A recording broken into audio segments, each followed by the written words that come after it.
Bonjour à tous, j'espère que vous allez bien, c'est Matt et aujourd'hui je vais vous parler d'un roman auto-édité par un auteur qui a eu la grande gentillesse donc, de m'envoyer son roman, également de me le dédicacer, donc ça c'est toujours un plaisir quand un auteur vous fait confiance pour vous envoyer son œuvre, le découvrir et qu'il est prêt à se jouer au jeu de la critique ou non, d'une critique positive ou négative, mais le jeu de la critique parce qu'il ne peut pas savoir à l'avance ce que je vais penser de son roman. Il s'agit donc de l'héritier d'Alquerette, le tome 1, le bâtard de la reine. La couverture, voilà. Donc de Martin Bouquier, qui vit à Aurillac. C'est un Polonais qui a été adopté plus jeune en France. Il est bien évidemment en lien avec Jean-Luc Marcastel, qui a eu la grande gentillesse de faire sa préface, qui raconte un petit peu le pourquoi du comment, de comment ils se connaissent. Et donc, Martin Bouquier a eu la gentillesse donc, de m'envoyer son premier tome donc, de cette saga de fantasy, où on est plongé dans l'univers de le royaume d'Alquerette, où en fait on a le roi Alwyn qui n'arrive pas, qui n'a pas d'héritier, qui essaye de garder la paix dans son royaume, qui est soumis à différentes pressions, dont celle également de son frère, qui sent bien qu'il voudrait peut-être lui détrôner son trône, donc il lui faudrait un héritier, mais sa femme n'a pas d'enfant, il n'arrive pas à en avoir, et on sent que sa femme cacherait un secret. Et sa femme va lui révéler qu'en fait elle a déjà eu un enfant par le passé, et 16 ans plus tôt, elle n'a jamais voulu lui révéler, et le roi va donc partir, Alwyn va donc partir en quête pour retrouver ce fils caché, pour en faire son héritier finalement. Mais il se trouve que cet enfant a un secret encore plus profond que ça, c'est un demi-humain, et elfes noirs. Elfes noirs qui sont des créatures maléfiques. Donc comment pouvoir traiter un petit peu cet enfant qui veut mettre au trône finalement, pour qu'il soit accepté par le peuple, alors que du coup ça serait un elfe noir et potentiellement peut-être un être maléfique. Il s'agit donc de Taziel.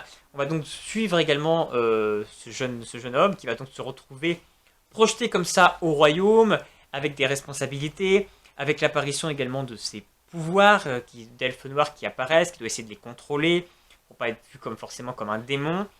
Voilà un petit peu le speech de départ, et après on va plonger un petit peu dans une sorte de jeu politique qui va se mettre en place, avec une guerre avec des orques qui vont essayer d'envahir le royaume d'Alcareth. Voilà un petit peu le speech de départ de l'héritier d'Alcareth, ce premier tome. J'ai trouvé que déjà, j'ai commencé à lire et j'ai trouvé que c'était extrêmement bien écrit. On a des descriptions, on est plongé dans les personnages, on a un petit peu leur psychologie. C'est plutôt intéressant. Il y a même des parties pris au niveau de l'écriture qui sont plutôt bonnes. On a au niveau de Taziel, des fois, il écrit comme s'il écrivait dans un journal. Donc j'ai trouvé cette originalité plutôt intéressante. C'était une bonne idée. Ça apporte un autre rythme au récit. On a beaucoup de dialogues qui sont plutôt bien faits et qui fait durer un petit peu le suspense au niveau des révélations. Je trouve que le début est plutôt bien fait. On se perd un petit peu par contre au niveau du royaume et au niveau des différentes régions. J'ai eu du mal des fois un petit peu à tout cerner. Peut-être qu'une carte au début nous expliquerait un peu plus. Ou alors par exemple je vois dans le résumé on a un explicatif finalement du royaume d'Alcareth, qu'est-ce que c'est, qu'est-ce que ça comporte, qui est limite plus clair qu'au début du roman. Donc des fois ça m'aurait peut-être permis de un petit peu mieux comprendre les différentes régions et pourquoi telle région est plutôt en conflit avec l'autre. Néanmoins, voilà, on est pris aussi donc, dans ce tourbillon un petit peu politique. Et ce que j'ai trouvé aussi pas mal, alors certains pourraient dire que c'est un petit peu un phénomène de mode aujourd'hui. J'ai envie de dire oui, c'est vrai, au cinéma, c'est quelque chose qu'on voit beaucoup et qui devient assez lourd, j'ai envie de dire. Et mais finalement, en littérature, dans ce que je peux lire, c'est pas quelque chose qui est mis. Et j'ai trouvé ça intéressant, surtout, alors je suis pas forcément un grand lecteur de fantasy, mais j'ai trouvé ça intéressant de le mettre justement dans un roman de fantasy. De cette manière-là, en fait, parce que en fait, il va vouloir traiter de sujets de société actuels, que ce soit en fait la gestion de la différence, la moquerie qu'on peut avoir envers l'autre. Donc, bon, bien sûr, il va mettre en avant un couple homosexuel.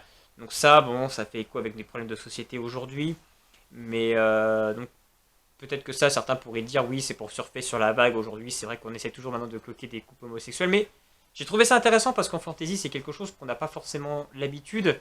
Et là, c'est voulu en plus transposer dans un monde un petit peu moyenâgeux, etc. Donc c'est remis dans un contexte d'époque. Donc c'est plutôt intéressant. Mais là où j'ai trouvé que c'était fort intéressant, c'est le côté, en fait, la gestion de la différence. parce qu'au fait, lui, c'est un elfe noir. Et voilà, il va faire écho pour des questions de racisme envers l'elfe noir. Donc ça peut faire des échos au fait de société d'aujourd'hui. On va avoir du racisme envers quelqu'un qui peut être d'une couleur de peau différente ou d'une nationalité différente, etc. Et donc, je pense qu'à travers ça, il veut véhiculer un message de tolérance qui est plutôt bien vu et bien pensé, transposé au fait dans de la fantasy avec ces races, même en fait finalement on a cette lutte contre les préjugés, parce que finalement on va avoir des préjugés peut-être des fois sur certaines nationalités, certaines autres peuples, etc. Et là c'est pareil, il essaie de mettre ça par rapport aux orques, où on va faire passer les orques pour des êtres bêtes, forcément sauvages, etc. Et finalement, dans son récit de fantasy, Martin Bouquier prend un petit peu un contresens pour nous faire passer les orques pour des êtres différents, comme ça peut être fait un petit peu dans le film World of Warcraft. Je trouve que voilà, on a un petit peu cet écho-là où on veut faire passer les orques pour différents de l'image qu'on peut avoir dans notre société aujourd'hui. Et donc il y a cette voilà, on redéfinit la fantaisie et également on traite à travers cette problématique de fantaisie et à travers ces problématiques en fait raciales avec les elfes noirs et les orques de société d'aujourd'hui, de racisme. Et c'est plutôt intéressant, on a vraiment un message de tolérance et qui est plutôt bien vu et je trouve qu'il donne une profondeur et un intérêt en plus à son roman. C'est extrêmement court, ça se lit très bien et on est vraiment pris dedans.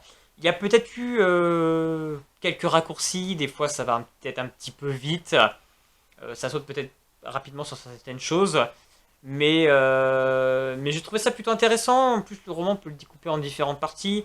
On a cette quête donc de cet héritier, finalement de l'héritier après qui va essayer de découvrir un petit peu comment faire sa place dans le royaume. Et puis on a cette fin un peu plus, un petit peu géopolitique avec les ambitions de chacun.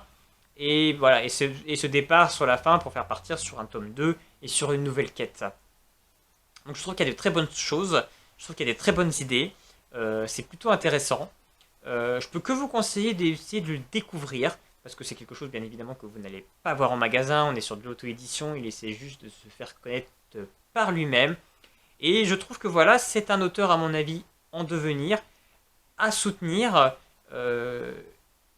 Il y a sûrement des choses encore à améliorer, en termes peut-être d'approfondissement, je pense, sur certaines choses, ou peut-être prendre un peu plus de lenteur sur d'autres. Mais également, il sait aussi bien maîtriser l'art du mystère. Il y a quand même des questions qui restent aussi au suspens, donc on a envie de savoir les réponses.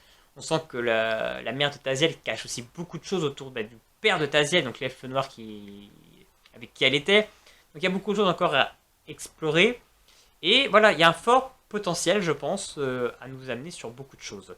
Donc je peux que vous inviter à découvrir l'héritier d'Alcaret, le tome 1, le bâtard de la reine, disponible donc sur Amazon. Si je vous ai donné envie de le lire ou si vous avez d'autres questions sur l'auteur ou sur ce roman, n'hésitez pas à me laisser un petit commentaire et je vous y répondrai avec grand plaisir. En attendant, n'hésitez pas également à vous abonner à ma chaîne pour être au courant de mes prochaines vidéos. Et puis en attendant, je vous souhaite plein de bonnes lectures et à bientôt.